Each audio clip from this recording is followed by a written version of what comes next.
S, ನಿಮ್ಗೆ ಈಗಾಗಲೇ ಗೊತ್ತಿರೋ ಹಾಗೆ ನಿನ್ನೆ ಕ್ರಿಕೆಟ್ ಅಸೋಸಿಯೇಷನ್ ಒಂದು ಗುಡ್ ನ್ಯೂಸನ್ನು ಕೊಟ್ಟಿರುವಂಥದ್ದು. ಆರ್ ಸಿ ಬಿ ಫ್ಯಾನ್ಸ್ಗೆ ಒಂಥರ ಡ್ರೀಮ್ ಕಮ್ ಟ್ರೂ ಅಂತಲೇ ಹೇಳ್ಬೋದು. ಇವಾಗ ಆರ್ ಸಿ ಬಿ ಮ್ಯಾಚ್, ಅದರಲ್ಲೂ 5 ಮ್ಯಾಚ್ ಚಿನ್ನಸ್ವಾಮಿ ಸ್ಟೇಡಿಯಂನಲ್ಲಿ ನಡೀತಾ ಇದೆ ಅನ್ನುವಂತಹ ಸಿಹಿ ಸುದ್ದಿಯನ್ನು ಕೊಟ್ಟಿದ್ದಾರೆ. ಇನ್ನು ಈ ಒಂದು ವಿಷಯವಾಗಿ ನಮ್ಮ ಪಬ್ಲಿಕ್ ಯಾವ ರೀತಿ ರಿಯಾಕ್ಷನ್ ಕೊಡುತ್ತೆ ಅಂತ ನೋಡೋಣ ಬನ್ನಿ. ಸರ್ ನಮಸ್ತೆ. ನಮಸ್ತೆ ಮ್ಯಾಮ್. ಸರ್, ಇವಾಗ ನಿಮಗೆ ಗೊತ್ತಿರೋ ಹಾಗೆ ಇವಾಗ ಏನು ಎಲ್ಲ ಚಿನ್ನಸ್ವಾಮಿ ಸ್ಟೇಡಿಯಂನಲ್ಲಿ ಕ್ರಿಕೆಟ್ ಆಡಬೇಕು, ಅದು IPL ಮ್ಯಾಚ್ ಆಡಬೇಕು ಅಂತ ಕಾಯ್ತಿದ್ದವ್ರಿಗೆ ಇವಾಗ ಒಂದು ಗುಡ್ ನ್ಯೂಸ್ ಸಿಕ್ಕಿದೆ. ಇದ್ರ ಬಗ್ಗೆ ನೀವು ಏನು ಹೇಳಕ್ಕೆ ಇಷ್ಟಪಡ್ತೀರಾ?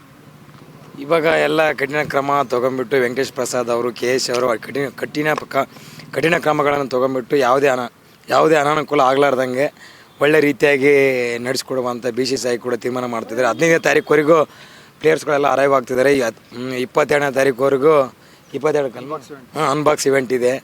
ಯಾವುದೇ ಅನಾನುಕೂಲ, ಯಾವುದೇ ರೀತಿಯಾಗಿ ಏನು ಆಗಲಾರ್ದಂಗೆ ಎಲ್ಲ ವ್ಯವಸ್ಥೆಗಳು ಮಾಡ್ತಿದ್ದಾರೆ. ಸರ್ಕಾರ ಕೂಡ ಅದರ ಬಗ್ಗೆ ಕಟ್ಟುನಿಟ್ಟಾಗಿ ಕ್ರಮ ಕೈಗೊಳ್ಳುತ್ತಿದೆ.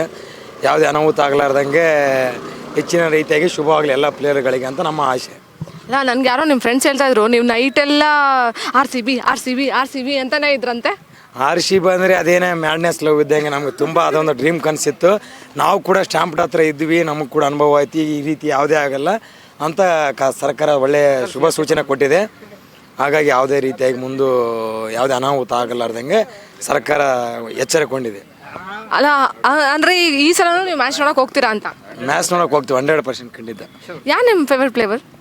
ವಿರಾಟ್ ಕೊಹ್ಲಿ. ಆಲ್ಮೋಸ್ಟ್ 18 ಹಾಂ, 80% ನಮ್ಮ ಫ್ರೆಂಡ್ಸ್ ಸರ್ಕಲ್ ಇರೋರೆಲ್ಲ RCB fans with Virat Kohli fans. Okay, ಮತ್ತೆ ಏನು ನೀವು ನೋಡ್ತಾ ಏನು ಫುಲ್ ಹೋಳಿ ತುಂಬ ಜೋರಿದೆ ಅನಿಸ್ತದೆ? ಹೋಳಿ ಇವಾಗೆಲ್ಲ ಯಂಗ್ಸ್ಟರ್ ಅಲ್ರಿ, ನಾವೆಲ್ಲ ಆಡೋ ವಯಸ್ಸಲ್ಲಿ ಆಡ್ಬೇಕಾಗುತ್ತೆ. ತುಂಬ ಚೆನ್ನಾಗಿ ಆಡ್ತಿದ್ದೀವಿ ಹೋಳಿ. ಓಕೆ, ಇವಾಗ ನೋಡಿದ್ರಲ್ಲ, ಫುಲ್ ಎಲ್ಲ ಹುಡುಗರು ತುಂಬ ಎಕ್ಸೈಟ್ ಆಗಿದ್ದಾರೆ ಆ ಒಂದು ಸ್ಟೇಡಿಯಂಗೆ ಹೋಗಿ. ಎಲ್ಲ ಹಳೆ ಕಹಿ ನೆನಪುಗಳನ್ನೆಲ್ಲ ಮರೆತು ಇವಾಗ ಮತ್ತೆ ಆ ಸ್ಟೇಡಿಯಂ ಮತ್ತು ದೌಡಾಯಿಸೋದಕ್ಕೆ ಸೀರಿಯಸ್ಲಿ ಎಲ್ಲರೂ ಕಾಯ್ತಾ ಇದ್ದಾರೆ ಅನ್ನೋದು ಅವ್ರ ಮುಖದಲ್ಲೇ ಗೊತ್ತಾಗ್ತದೆ. ಆ್ಯಕ್ಚುಲಿ ತುಂಬ ಇನ್ಫಾರ್ಮೇಷನ್ ಸಮೇತ ಕೊಟ್ಬಿಟ್ರು.